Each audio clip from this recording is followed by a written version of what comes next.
है जी, इंजन हमारा स्टार्ट हो गया। एक बार फिर हम लोग चेक कर लेंगे। बिस्मिल्लाह।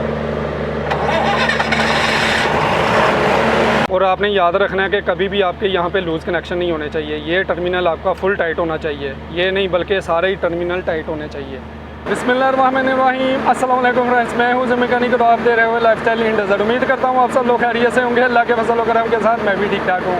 इस जनरेटर के अंदर क्रैंक अटैम्प्ट का एरर आया है, जो कि मैं आप दोस्तों के साथ शेयर करने वाला हूँ। मैं ये एरर देख के यूट्यूब के ऊपर सर्च कर रहा था, देख रहा था कि यूट्यूब के ऊपर इस एरर के ऊपर किसने वीडियो बनाई हुई है, लेकिन मुझे उसके ऊपर कोई वीडियो मिली नहीं।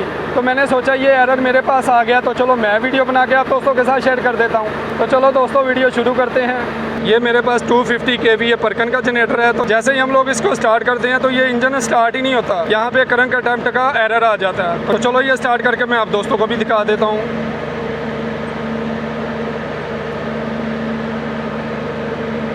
ये देखें जी, क्रैंक अटैम्प्ट 1, अभी ये स्टार्ट ही नहीं हो रहा।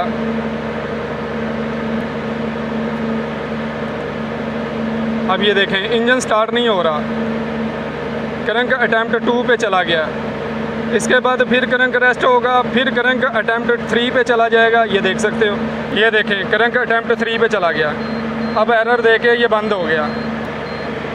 तो अब मैं आप दोस्तों को बता देता हूँ इसके अंदर प्रॉब्लम क्या है। उसके लिए हमें दूसरी साइड पर जाना होगा। दोस्तों इस साइड पर मैं आ गया हूँ। अब मैं यहाँ पे बैठ के आप दोस्तों को समझा देता हूँ कि इसके अंदर प्रॉब्लम क्या है। ये जो क्रैंक अटैम्प्ट का एरर होता है वो होता है स्टार्टर मोटर का। ये इसका ओरिजिनल स्टार्टर मोटर नहीं है, ये हम लोगों ने दूसरे इंजन का उतार के इसको लगाया था। अब इसके अंदर क्या प्रॉब्लम है ये कवर खोल के मैं आप दोस्तों को दिखाता हूँ।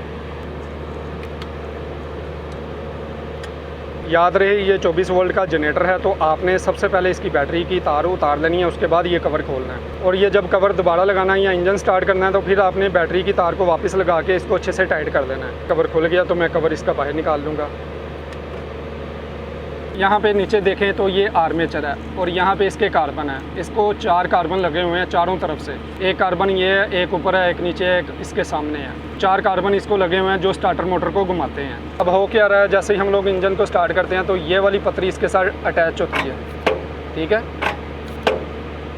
और इंजन हमारा स्टार्ट ही नहीं होता। ये इस तरह हो रहा है और इंजन क्रैंक अटैम्प्ट एरर दे के बंद हो जाता है। ये पतरी सिर्फ इस साइड पर नहीं है, इस साइड पर भी है, ठीक है। ये देखें यहाँ पे आपको गैप ज़्यादा नज़र आ रहा है, यहाँ पे कम है।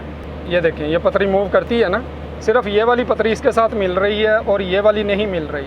तो जब ये दोनों पतरियाँ इसके साथ अटैच होंगी तभी तो हमारा इंजन स्टार्ट होगा। तो हम लोगों ने क्या करना है, ये नट खोल के इस पतरी की एडजस्ट कर दी है ताकि ये दोनों साइडों से इक्वल यहाँ पे अटैच हो और जनरेटर हमारा स्टार्ट हो जाए। तो मैं ये नट खोल के इसकी एडजस्ट कर देता हूँ, फिर आप दोस्तों को दिखाता हूँ। अच्छा जी, पतरी की एडजस्ट मैंने कर लिया। अब इसी तरह जाते हैं दूसरी साइड पर और जाके चेक करते हैं इंजन हमारा स्टार्ट होता है या नहीं।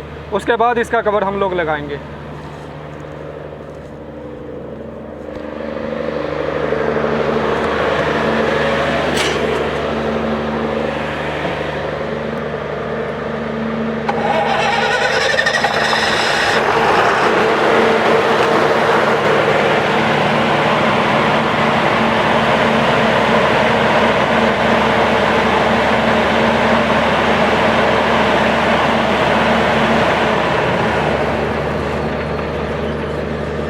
ठीक है जी, इंजन हमारा स्टार्ट हो गया। एक बार फिर हम लोग चेक कर लेंगे। बिस्मिल्लाह।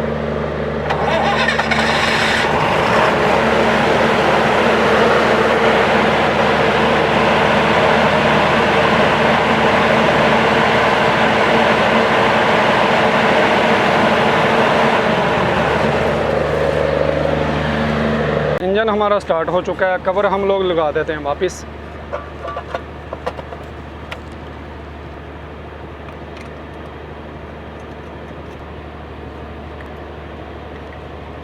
बैटरी की तार वापस लगा देंगे।